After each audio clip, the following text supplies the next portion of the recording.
Selamat pagi, perkenalkan nama saya Stefania Amalia Chandra dengan NIM 19223146. Pada kesempatan kali ini saya akan mempresentasikan jurnal review berjudul Survei Konsumsi di Tingkat Nasional. Ini menggunakan metode neraca bahan pangan.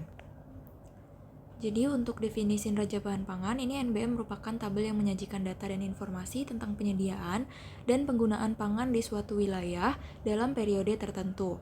Kemudian untuk manfaat NBM-nya, yaitu bahan evaluasi pengadaan, penggunaan, dan ketersediaan pangan untuk dikonsumsi sesuai rekomendasi kecukupan gizi dari WNPG X tahun 2012. Untuk penyusunan PPH tingkat ketersediaan, kemudian untuk acuan perencanaan produksi atau pengadaan pangan, perumusan kebijakan pangan dan gizi, serta referensi bagi pemerhati pangan dan gizi.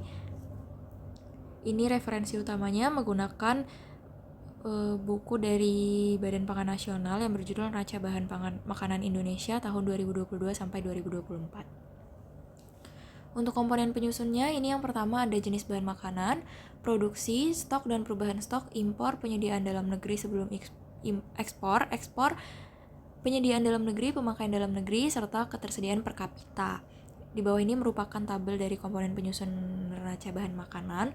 Kemudian ini juga ada pengelompokan bahan makanan dalam NBM. Yang pertama ada padi-padian, kemudian makanan berpati, gula, buah atau biji berminyak, buah-buahan, sayur-sayuran, daging, telur, susu, ikan, minyak, dan lemak. Ini untuk jenis dan sumber datanya. Jadi untuk jenis datanya ini ada data produksi, kemudian ada impor dan ekspor, stok, bibit padi dan palawija, industri, konsumsi rumah tangga, besaran dan angka konversi, penduduk, serta komposisi gizi. Untuk sumber datanya, ini data yang digunakan dalam penyusunan NBM adalah data sekunder yang diperoleh dari Badan Pusat Statistik, Kementerian Pertanian, Kementerian Kelautan dan Perikanan, Kementerian Kesehatan, Kementerian Perdagangan, dan Perum Bulog. Data ekspor dan impor ini menggunakan klasifikasi metode HS 8 digit sesuai buku tarif Kepabeanan Indonesia atau BTKI tahun 2017. Ini merupakan metode perhitungan NBM. Di sini ada beberapa rumus. Yang pertama ada penyediaan, yang kedua ada penggunaan, kemudian ada prinsip neraca. Ini menggunakan dua rumus, serta ada ketersediaan dengan keterangan yang terlampir. Untuk AKE ketersediaan, jadi angka kecukupan energi ketersediaan ini adalah jumlah energi yang tersedia bagi penduduk suatu wilayah atau negara yang digunakan untuk mengukur kecukupan pasokan pangan dalam suatu populasi. AKE ketersediaan direkomendasikan adalah 2.400 kilokalori per KAP per hari.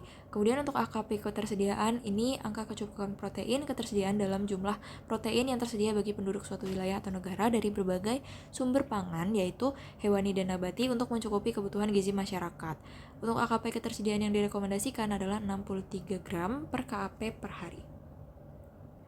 Kemudian ini adalah tabel NBM, jadi untuk angka tetap 2022-nya ada di sebelah kiri, kemudian untuk angka sementara 2023 ini ada di tengah, dan tabel NBM yang angka sangat sementara untuk tahun 2024 itu ada di paling kanan.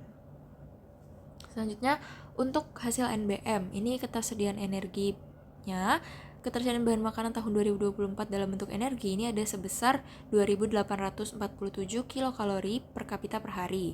Angka tersebut lebih rendah bila dibandingkan dengan ketersediaan tahun 2023, yaitu sebesar 3.079 kilokalori per kapita per hari, dan 2022 sebesar 3.161 kilokalori per kapita per hari. Kemudian untuk proteinnya, ini tahun 2024 itu protein sebesar 74,61 gram per kapita per hari.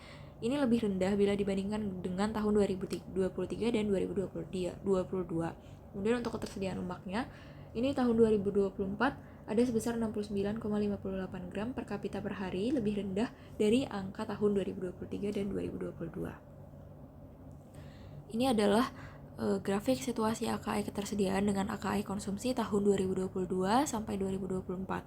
Jadi AKE ketersediaan ini sudah di atas rekomendasi WNPGX tahun 2012, yaitu sebesar 2.847 kilokalori per kapita per hari, sedangkan untuk AKE konsumsinya itu masih di bawah rekomendasi, yaitu 2.150 kilokalori per kapita per hari.